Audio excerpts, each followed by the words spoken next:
Jalen and Jason outscore the Mavericks on their own in the third quarter, and then both of them make key plays down the stretch in the fourth after the Dallas had made it a game again.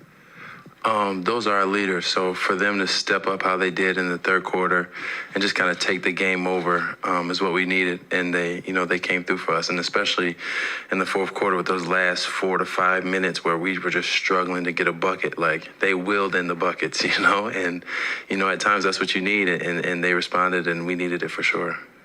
Fifth row on the right. Hey, Jackson, SB Nation. With KP out, you guys obviously lose one of the best rim protectors in the league. You come in, you play a very switch-heavy style. Luka was going at you a little bit, got a few stops at him.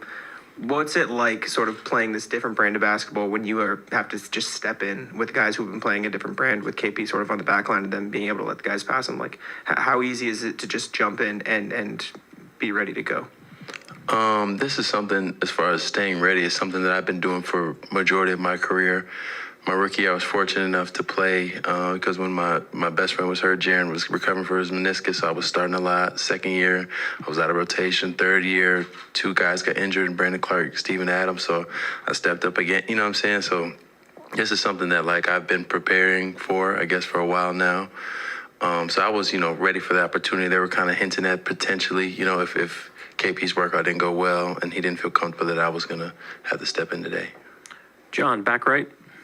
John Corrales, Boston Sports Journal. Joe said that he went to you because of your time in Memphis and because you are familiar with a similar defensive strategy against Luka Doncic and the Mavs. Can you kind of walk us through that, how comfortable you were and how helpful that was in you stepping in? Yeah, I'm very comfortable. I feel like switching is like my bread and butter defensively. That's something that allows me to use my quick feet and my strength to be able to kind of bump guys off versus being in a drop coverage and having to use my vertical leap. So for me, being able to switch and stuff like that is more catered for me. So being able to get subbed in and used for those opportunities, I feel like I can excel majority of the time. Right here in the front. Noah Dalzell, SB Nation. Xavier, you've had relatively limited stints during this postseason, but now on the most important stage, you're playing really significant minutes and hitting a really important three. What are the emotions that you felt in that moment when you saw that shot go in, the bench go crazy, and what are you feeling right now?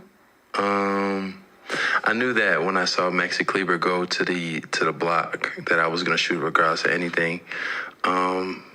And then, their bench was talking, so it was kind of cool to be able to hit it and look at the bench as well. But to hear, the bench going crazy on our end, guys like Svi and O'Shea and stuff like that, it was pretty awesome because those are my guys. Those are my SRG guys. Each day in and day out, we go to war with each other to try to better each other, to be ready for whoever's name gets called. So for them to celebrate me and be hyped for me is pretty cool. Steve up front. Steve Buckley from The Athletic. Coach was sharing some UFC with us before the game about when you think you have your opponent beaten, that's when you're going to sucker punch you and so forth. Mm-hmm. Well, now you're up 3-0, and you're at the precipice of winning a championship. What are you expecting from your coach over the next couple of days to reinforce that message? I expect him to do whatever's needed for us to be ready to go. I feel like for us coming into this next game, we have to be locked and loaded. I feel like we can't come in there thinking that they're going to roll over.